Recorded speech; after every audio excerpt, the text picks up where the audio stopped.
السلام علیکم ورحمۃ اللہ وبرکاتہ۔ ویلکم بیک ناظرین۔ جاننے سے پہلے ہم بات کر رہے تھے غزوہ تبوک کی کہ وہ ایک ہی غزوہ تھی جس میں حضرت علی آپ صلی اللہ علیہ وسلم کے ساتھ شامل نہیں ہوئے تھے، اور اس کی وجہ کیا تھی کہ آپ صلی اللہ علیہ وسلم حضرت علی کو اپنی جگہ جانشین مقرر کر کے گئے تھے مدینہ میں۔ حضرت علی کو اس چیز کا بہت رنج تھا کہ میں کیوں نہیں غزوہ پہ جا رہا۔ تو آپ جانتے ہیں آپ صلی اللہ علیہ وسلم نے کیا فرمایا تھا؟ آپ صلی اللہ علیہ وسلم نے حضرت علی سے فرمایا، کیا تو اس بات پر خوش نہیں کہ میرے پاس تیرا وہی درجہ ہے جو موسیٰ علیہ السلام کے ہاں ہارون کا تھا، صرف اتنا فرق ہے کہ میرے بعد کوئی دوسرا نبی نہیں ہوگا۔ اسے بخاری نے 4416 میں روایت کیا ہے۔ آپ سوچیں کہ حضرت علی کا اتنا بڑا درجہ تھا۔ تمام غزوات میں حضرت علی رضی اللہ عنہ کو آپ صلی اللہ علیہ وسلم جھنڈا دیتے تھے، اور وہی تمام غزوات میں جھنڈا علم پکڑے رکھتے تھے۔ غزوہ بدر میں آپ صلی اللہ علیہ وسلم کے ساتھ شامل ہوئے اور اپنی بہادری کے جوہر دکھائے اور اپنا نام منوا لیا، اور غزوہ بدر میں مال غنیمت میں آپ کو ایک ذرہ، ایک اونٹ اور ایک تلوار عطا کی گئی۔ غزوہ بدر کے بعد وہ ایک خوبصورت وقت تھا کہ حضرت فاطمہ رضی اللہ عنہ کی شادی کے بارے میں آپ صلی اللہ علیہ وسلم سوچ رہے تھے، اور وہ ایسا ٹائم تھا کہ مدینہ میں آپ صلی اللہ علیہ وسلم کا ایک نام ہو گیا تھا، اسلام قائم ہو گیا تھا، تو ہر صحابی چاہتا تھا کہ اس کی شادی حضرت فاطمہ سے ہو جائے۔ آپ صلی اللہ علیہ وسلم انتظار کر رہے تھے۔ آپ نے کہا جب تک اللہ کا حکم نہیں آئے گا میں فاطمہ کی شادی نہیں کروں گا۔ ایک دن حضرت علی رضی اللہ عنہ آپ صلی اللہ علیہ وسلم کے پاس آئے اور چاہتے تھے کہ ان کا ہاتھ مانگے، لیکن ہمت نہیں پڑی اور واپس چلے گئے۔ آپ صلی اللہ علیہ وسلم ان کے پاس گئے اور ان سے پوچھا کس کام سے آئے ہو؟ تو وہ خاموش رہے۔ تو آپ صلی اللہ علیہ وسلم نے خود ہی پوچھا کہ کیا آپ فاطمہ کا ہاتھ مانگنے کے لیے آئے ہیں؟ تو انہوں نے کہا جی ہاں، لیکن میں اس چیز سے ڈرتا ہوں کہ میرے پاس تو کچھ بھی نہیں ہے، میں کس طرح حضرت فاطمہ کو ہاتھ آپ سے مانگ لوں؟ تو آپ صلی اللہ علیہ وسلم نے ان کا رشتہ قبول کیا، اور اس طریقے سے حضرت فاطمہ کی شادی حضرت علی رضی اللہ عنہ سے ہو جاتی ہے۔ آپ صلی اللہ علیہ وسلم نے ان سے پوچھا کیا مہر دینے کے لیے آپ کے پاس کچھ ہے؟ تو آپ نے کہا میرے پاس تو صرف ایک ذرہ ہے، اس کے علاوہ تو میرے پاس کچھ بھی نہیں ہے جو غزوہ بدر میں ملی تھی۔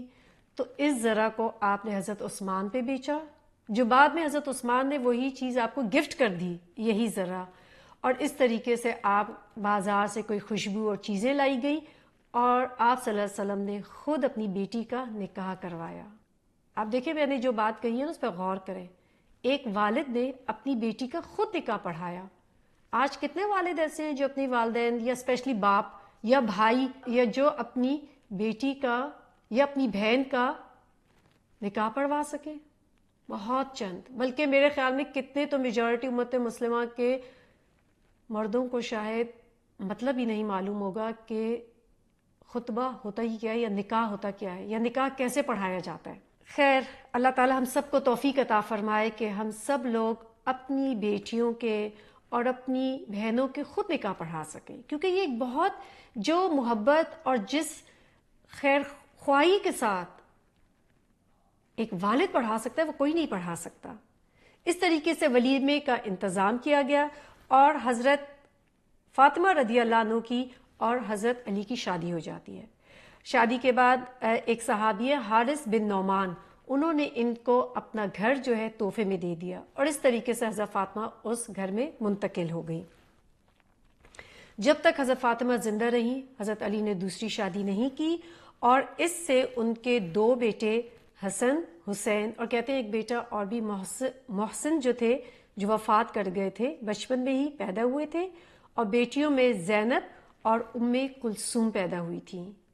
دونوں کی زندگی نہایت خوشگوار گزر رہی تھی۔ حضرت علی نے آپ صلی اللہ علیہ وسلم کی مدد صرف غزوہ بدر میں نہیں، اس کے بعد جب غزوہ احد ہوئی تو آپ صلی اللہ علیہ وسلم نہایت زخمی ہو گئے،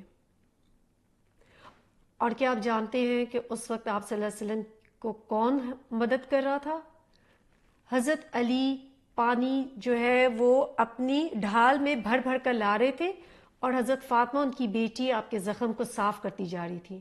پھر ان کو لگا کہ نہیں، خون بہت زیادہ بہہ رہا ہے، تو انہوں نے ایک چٹائی جلائی اور ان کے زخم کے اوپر لگا دی گئی، جس سے آپ صلی اللہ علیہ وسلم کا خون بند ہو گیا۔ یعنی آپ دیکھیں کہ حضرت علی ہر وقت آپ صلی اللہ علیہ وسلم کے لیے حاضر تھے جب ان کو حضرت علی کی ضرورت تھی، اور جس طرح آپ صلی اللہ علیہ وسلم ان سے پیار کرتے تھے، حضرت علی بھی ان سے اتنا ہی پیار کرتے تھے۔